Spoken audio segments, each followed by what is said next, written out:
ჩორჩანის მოსახლეობისთვის 2019 წლის შემდეგ სოფელში ცხოვრება უსაფრთხო არ არის. ადგილობრივების გამოკითხვა პროკურატურაში შედგა. საგამოძიებო უწყებასთან მათ ისიც გაიხსენეს, რა ხდებოდა საგუშაგოს განთავსებამდე. ერთი ჩინოსნის თვითნებური გადაწყვეტილება, რომელმაც სახელმწიფო სერიოზული რისკი მოუტანა საბოტაჟისა და მტრულსაქმიანობაში დახმარების შესახებ, გამოძიება გრძელდება.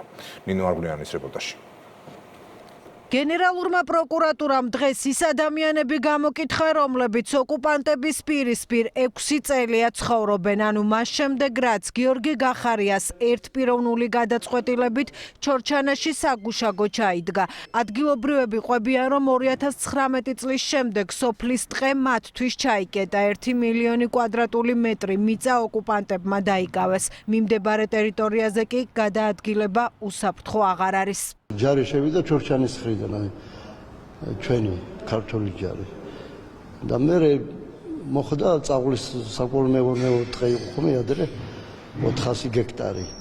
და იქ ამოიწიეს სადღაც კილომეტრი ნახევარი რუსებმა.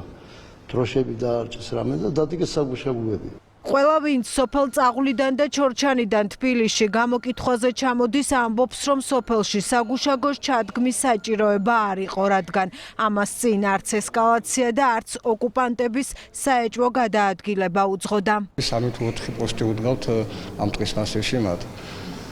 გზა გაჭრეს, თავით ეცხვა ახალი გზა და მთლიანად აკონტროლებენ. 90-იან წლებში რაც იყო, იმის შემდეგ აღარნაირი დაძაბულობა 2008 წლამდე აღარ ყოფილა.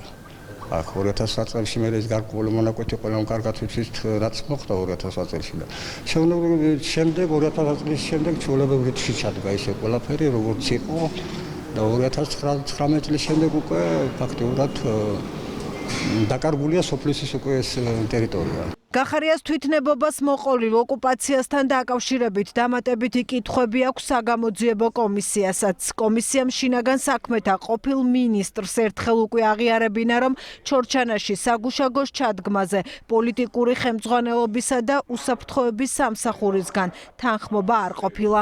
არ იყო შეთანხმებული, რაც ჩვენ დავინახეთ საჯარო სივრციდან და როცა მობრძანდება ბატონი გახარია, მე უკვე კონკრეტულ კითხვას დავსვათ, იმიტომ რომ ამან გამოიწვია ძალიან მძიმე შედეგები. ისე არეულები არიან გახარიას გუნდში, ამბობენ, რომ საგუშაგოს დადგმით დაიცვა გახარიამ თურმე ტერიტორიული მთლიანობა და საგუშაგოს დადგმით თავიდან აიცილა ესკალაცია. პოლიტიკური გადაწყვეტილება, რომლითაც სახელმწიფო გაუმართლებელი რისკის ქვეშ დადგა, საჯარო პასუხებს ითხოვს. ამას მმართველი პარტია მიმდინარე გამოძიებაზე ამბობს, რომელიც ამ ეტაპზე აჩვენებს, რომ 1 მილიონი კვადრატული მიწის ოკუპაცია ერთი კაცის გადაწყვეტილებას უკავშირდება.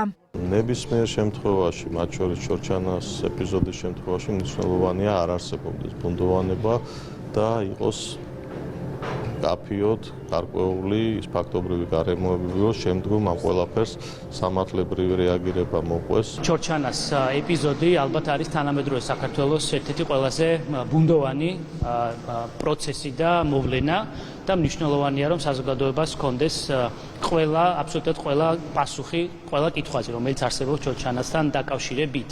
მათ შორის საგამოძიებო კომისიის მიზანი სწორედ ეს არის, რომ ის ადამიანები გამოკითხონ, რომლებსაც უშუალოდ ეკავათ ბერკეტები ჩორჩანას ეპიზოდში სამთავრობო თუ ადგილობრივი ხელისუფლების მიმართულებით და ყველას, ვინც მიიღო ეს გადაწყვეტილებები, ან არ მიიღო გადაწყვეტილებები გარკვეული მიზეზებიდან გამომდინარე. ბატონი გახარია ამბობს, რომ თითქოს და იმ ხედებებს, რომელიც მან განახორციელა მინისტრობის დროს, ტერიტორიების დაკარგვა არ მოყოლია.